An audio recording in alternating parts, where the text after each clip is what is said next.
The story of leaving centers around Wilhelm Rieger, who's a doctor and a former chancellor in this unnamed Central European country. Wilhelm Rieger is surrounded by a lot of characters. There are 17 characters in the play. There is his grandma, there is his longtime companion, Irena, who has a friend who speaks very little, Monica. Then there is his daughter, Susanna, and the plot thickens when a young student, Bea, shows up on his doorstep of his luxurious state-owned villa. Slowly, as the play progresses, his relationship with his longtime companion Irena worsens. He gets the bad news that he has to move out of this luxurious villa owned by the state, and the next generation of politicians are taking over. They are borrowing his ideas, his phrases. So everything on the surface sounds the same, but the country is politically moving to the right. It's a play that's both philosophical and humorous, and sort of centers on the idea of a disintegration of identity. Rieger, who is now out of office as a chancellor, his life sort of goes haywire, and he has to deal with it. And throughout the story, he slowly comes apart and goes to pieces in various serious and humorous ways. The first time I worked with David was in 1989 during the US premiere of Temptation, where he played the lead, Dr. Fosca, and was the Faust figure. And David's always been one of my favorite actors ever since I've seen him in the movies, John Sayles movies in the beginning.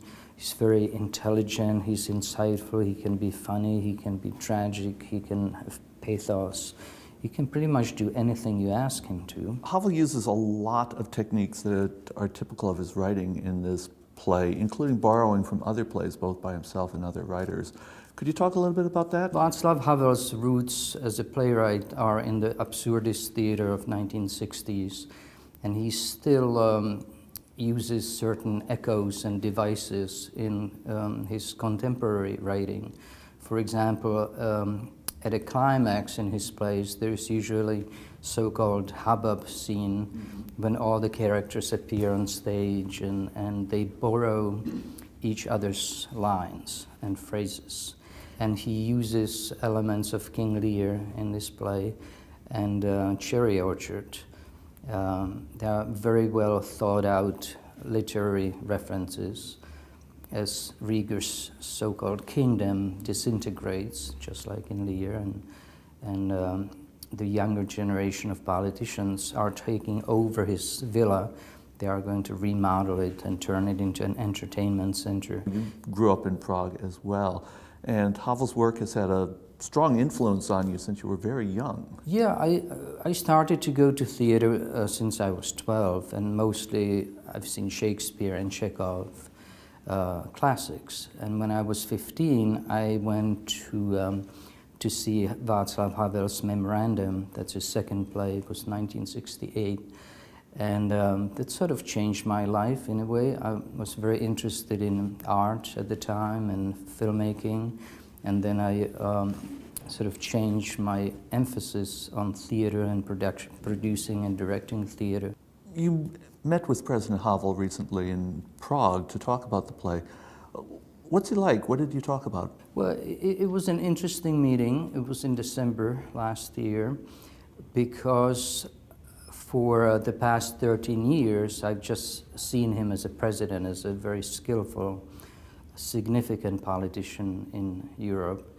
And so I got very unused to watching him as a man of theater.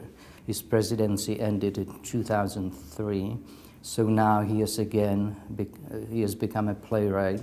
And this play is the first play he has written after 20 years.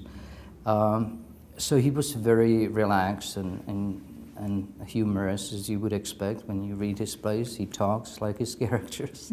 We went through the play, and I sort of told him my ideas about the design, the international team of designers and artists, and Paul Wilson, the translator. He was very happy. Let's talk about this international team of designers. The set design is fascinating and very visually striking. It's quite abstract and metaphysical rather than literal.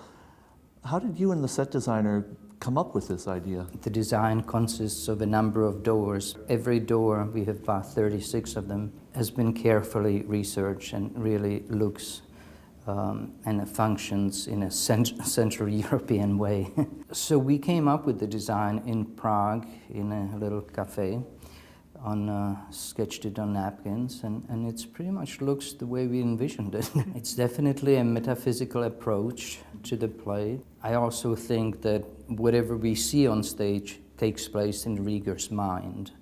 So it is about to disintegrate, it's chaotic, it has a lot of comic traffic, as you would expect with doors. Another interesting technique, which was something that we found the most unusual, perhaps, when we first read the play, is that the action is interrupted every now and then by a voice. Can you tell us a little bit about that voice? As the story is enacted in front of you, the voice sometimes stops the action and comments on various things, on acting style, comments on the story. The tone of the voice is humorous and self-effacing because it's the author's voice. And he doesn't take himself very seriously. In one of the sequences, the voice expresses his love for using doors. So our sort of goal with Clara in designing the set was to use as many of them as possible. We have 36 of them, and the voice says about doors that he sees them as boundaries between two different worlds. And somebody's entrance is somebody else's exit, and that you never know what's beyond the door and what is beyond the door.